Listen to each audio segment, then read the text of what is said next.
Have you ever felt as if you were fighting a constant battle? A silent struggle, waged not on a battlefield but within your own chest, against circumstances, against time, against the very expectations you once believed would save you. We become architects of mental fortresses, building high walls with the bricks of worry and the mortar of control, hoping to shield ourselves from the unpredictable storms of life. We spend our days managing every detail, planning every step, desperately trying to predict and command the future, like a general who believes he can dictate the movement of every falling leaf on the battlefield. And the result of this ceaseless war is almost always the same: a profound weariness, an exhaustion that comes not from the muscles but from the soul. We feel depleted not because we have lived too much, but because we have resisted too much. What if I told you that true strength lies not in fighting harder, but in learning the sacred art of surrender? Not a surrender of defeat, but a surrender of wisdom. Today, we will embark on a journey together to disarm this internal struggle, to open the gates of our fortress, and let the sun of serenity finally shine in. We will explore an ancient path, inspired by timeless wisdom, that teaches us how to relax into the very essence of existence and to trust that, in doing so, everything we truly need not only comes to us, but does so in the universe's precise rhythm, at the time that is divinely right for our soul. This is an invitation to lay down the weapons of control and find the peace that blossoms in the valley of acceptance.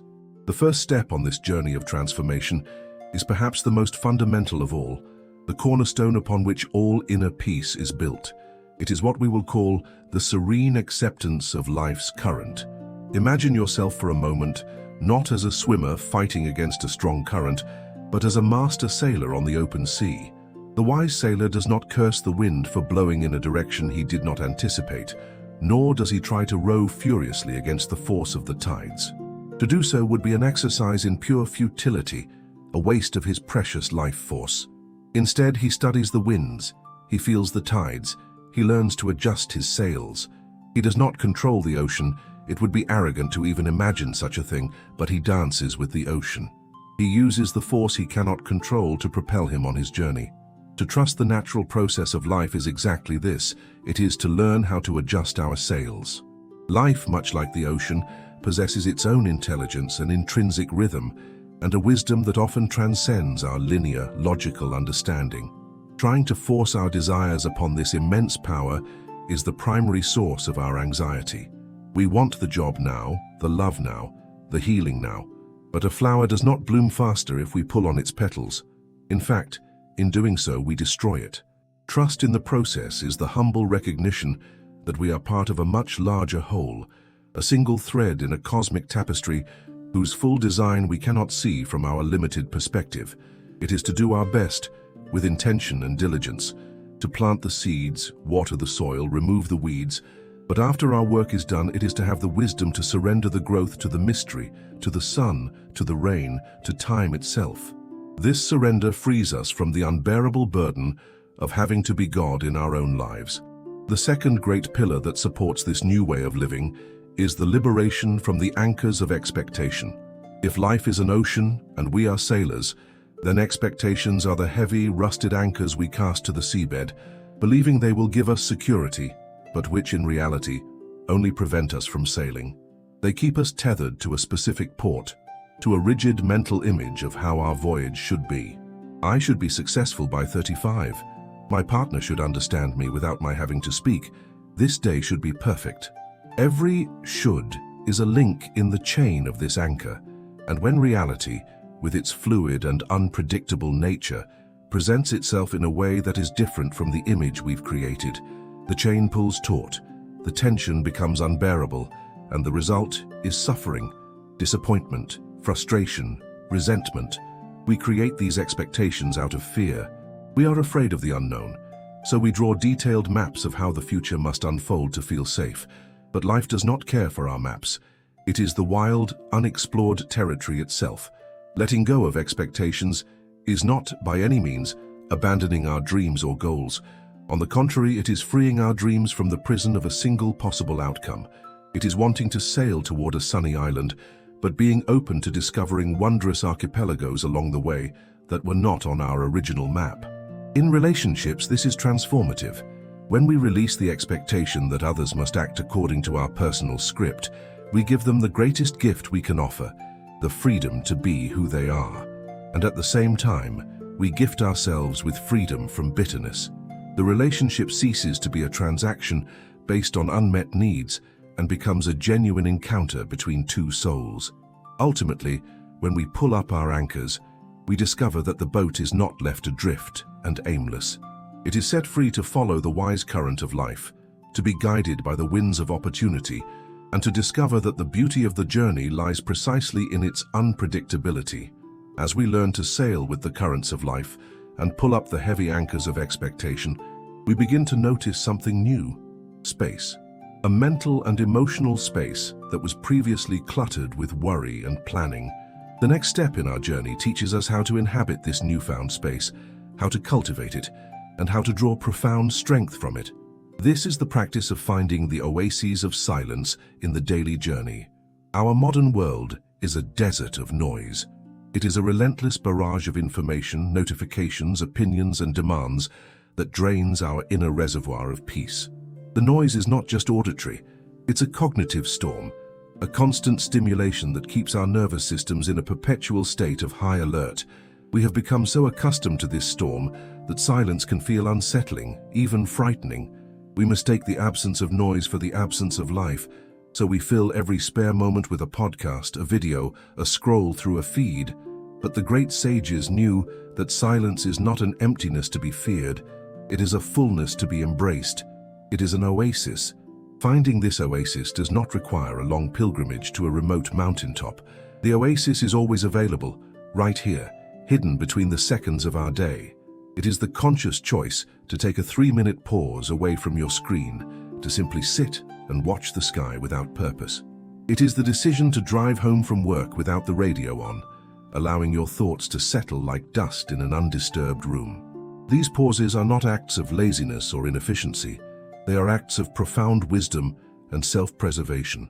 In these oases of silence, our minds recalibrate. The frantic hum of anxiety quiets down, and for the first time in hours, we can hear the subtle whisper of our own intuition, the gentle voice of our inner wisdom. It's in these moments that creative solutions to problems suddenly appear, not because we forced them, but because we created the quiet space for them to emerge. It's like a glass of water filled with stirred-up sand. Only by letting it sit still can the sand settle, and the water become clear again. These pauses are not about stopping life. They are about allowing life to truly catch up with us, to nourish us, and to restore the clarity we need to navigate the journey ahead with grace instead of frantic haste. Once we have learned to create these moments of quiet, we are ready to discover what lies within them. This leads us to the fourth and perhaps most transformative principle: uncovering the infinite richness of now. There is a great paradox in our time. We have countless devices designed to save us time, yet we feel more time-poor than ever before. We rush from one task to the next, our minds perpetually 10 steps ahead, planning, strategizing, and worrying about a future that has not yet arrived. Or we are dragged backward by the ghosts of yesterday, replaying conversations, dwelling on regrets, and analyzing a past that can no longer be changed. We exist everywhere but here. We live in the realms of memory and imagination, while the tangible, breathing, living reality of the present moment slips through our fingers, unnoticed and unlived. To live in the now is to understand that this moment, this single, fleeting breath, is the only place where life actually happens. It is the only point of contact we have with reality. The past is a memory trace in our minds, and the future is a projection of thought. Only the now is real. Bringing ourselves back to the present is not another strenuous task to add to our to-do list. It is a gentle act of return. It is the simple, profound sensation of your feet on the ground.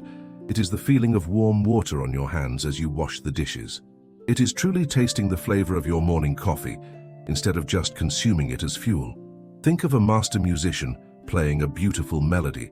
She is not thinking about the final note of the symphony, nor is she dwelling on a mistake she made in the previous bar. Her entire being, her soul, is poured into the single note she is playing right now. And it is this total presence that allows the music to be transcendent, Our lives are our symphony. When we are fully present, even the most mundane activities become imbued with a sacred quality. The world's colors become brighter, its sounds clearer. We notice the kindness in a stranger's eyes, the intricate pattern of a leaf, the genuine warmth in a loved one's touch.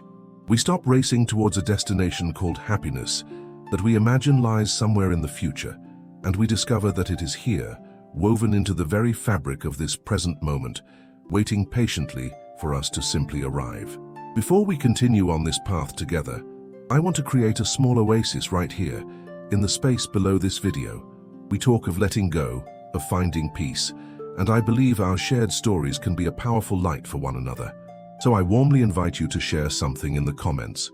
What is one anchor of expectation, no matter how small, that you feel ready to let go of on your journey? There is no pressure and no judgment here, only a community of fellow travelers.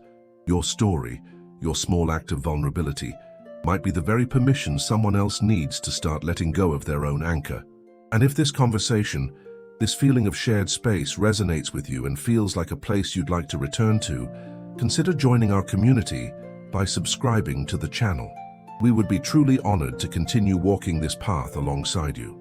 As we begin to create these oases of silence and anchor ourselves in the richness of the present moment, we inevitably come face to face with one of life's most profound teachers, time itself. In a world that glorifies speed, that celebrates the overnight success and the life hack, we are taught to see time as an adversary. It is a resource to be managed, conquered, and beaten. We feel a constant, low-grade anxiety of being behind schedule, a schedule often written by societal pressures rather than our own soul's rhythm. The fifth great teaching on our path invites us to completely reframe this relationship. It asks us to embrace the patient wisdom of time. Think of a master craftsman, a luthier who spends a lifetime perfecting the art of making violins. He does not rush the wood. He understands that the timber must be aged for decades, slowly and naturally, to develop the resonance required for beautiful music. Or consider the geologist who looks at a magnificent canyon and sees not a sudden cataclysm, but the result of a small river patiently flowing over rock for millions of years. Both the artisan and the scientist understand a truth we have forgotten. True, lasting, and beautiful creation is a partner to time, not its enemy. When we are constantly trying to accelerate our growth, we are acting against the fundamental laws of nature. We want the wisdom without the experience, the harvest without the seasons of planting and tending. This creates a frantic energy that leads to shallow roots.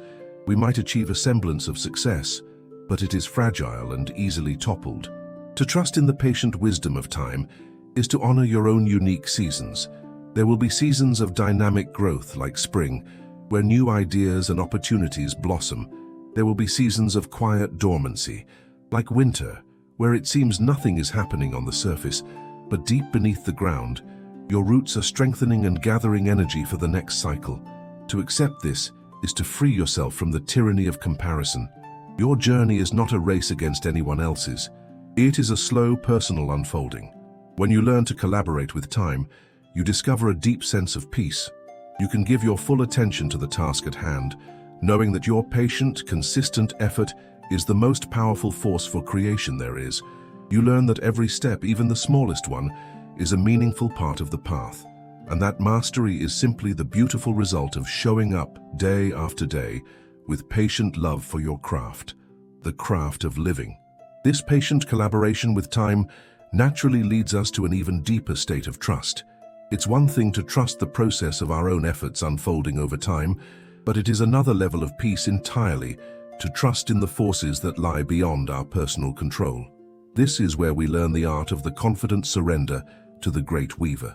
Imagine that your life and all of existence is a magnificent and infinitely complex tapestry. From our perspective, standing right in front of the loom, we cannot see the full picture. What we see is the underside of the tapestry. We see a chaotic jumble of threads, a confusing array of knots, loose ends, and colors that seem to clash. We see a dark thread of sorrow pass through a bright thread of joy, and we question the logic. Why this? We ask.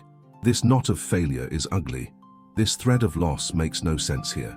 From this limited vantage point, life can seem random, cruel, or meaningless. We desperately try to reroute the threads, to untie the knots we don't like, to control the pattern, but in doing so, we only create more tension and chaos. To surrender with confidence is to trust that there is a great weaver, call it the universe, life, God, or the underlying intelligence of all things, who is on the other side of the loom, seeing the full, breathtaking design. This weaver knows exactly how the dark thread of your struggle provides the perfect contrast for the golden thread of your triumph. It knows how the knot of your deepest challenge forms the most intricate and beautiful part of the final image. This surrender is not passive resignation. It is not about dropping your own thread and ceasing to act. Your job is still to weave your personal thread with as much care, integrity, and love as you possibly can. But it is about letting go of the need to understand and control the entire tapestry. It is the profound relief of accepting that you don't have to have all the answers. You don't have to see the final design to trust that the design is beautiful. This is the faith that allows you to navigate periods of confusion and darkness without falling into despair. It's a quiet confidence that even when things seem to be falling apart, they may in fact be falling into place in a way you cannot yet comprehend. It is the ultimate liberation, to do your part with all your heart, and then to trust the great weaver with the rest. Once we have begun to trust in the patient wisdom of time and the grand design of the great weaver, we are empowered to face one of life's most essential truths, that everything changes. The universe is not a static photograph. It is a living, breathing, endlessly unfolding motion picture. To be alive is to be in a state of constant flux. Yet, our instinct is often to resist this fundamental nature of reality. We find a comfortable job, a stable relationship, a familiar routine, and we try to freeze it in time, to build a dam to stop the river's flow. The seventh great teaching on our path shows us a more graceful way. It invites us to learn the dance of adaptation in a world of motion. Imagine life as a grand ballroom. The music is always playing, but its rhythm, its tempo, and its style are constantly changing. Sometimes it's a slow, gentle waltz, and other times it's a wild, unpredictable tango. A rigid dancer, one who has only practiced a single set of steps, will stumble and struggle as soon as the music changes. They will resist the new rhythm, become frustrated, and lose their footing. The graceful dancer, however, listens. They feel the shift in the music and allow their body to respond. They don't fight the new rhythm, they flow with it, becoming a co-creator of beauty in the moment. This is the essence of adaptation. It is not just a spiritual concept, it is a biological imperative. Our own brains are a testament to this, in a phenomenon scientists call neuroplasticity. Our minds are not fixed structures of stone. They are like living rivers of neural pathways, capable of forging new channels and changing their course based on our experiences and focus. We are literally designed to adapt, clinging to an old version of ourselves, an old identity, an old belief, an old way of being that the music of life has already moved past, is the source of immense suffering. Adaptation asks us to let go of who we were in order to become who we are meant to be now.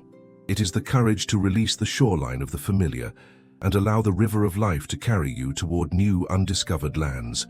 It's in this fluid dance that we find not only resilience, but also a sense of exhilarating freedom and a continuous renewal of self.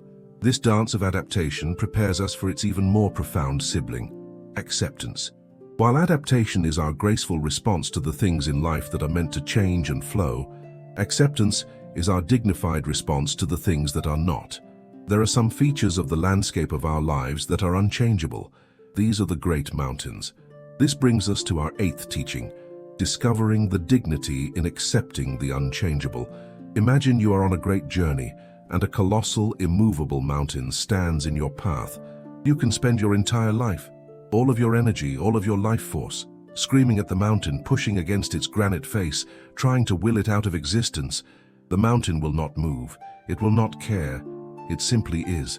In the end, the only thing that will be exhausted, broken, and defeated is you. This is what we do when we rage against the unchangeable realities of life. A loss that cannot be undone, a past that cannot be rewritten, a physical limitation that is now a part of us. Acceptance is the moment the wise traveler stops fighting the mountain. It is not an act of weakness or defeat. On the contrary, it is an act of supreme intelligence and dignity. It is the conservation of your sacred energy.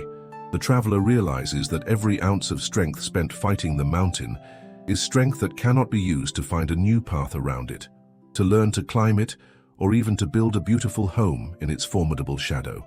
It is crucial to understand that acceptance is not the same as approval. You do not have to like the mountain. You don't have to agree with its existence.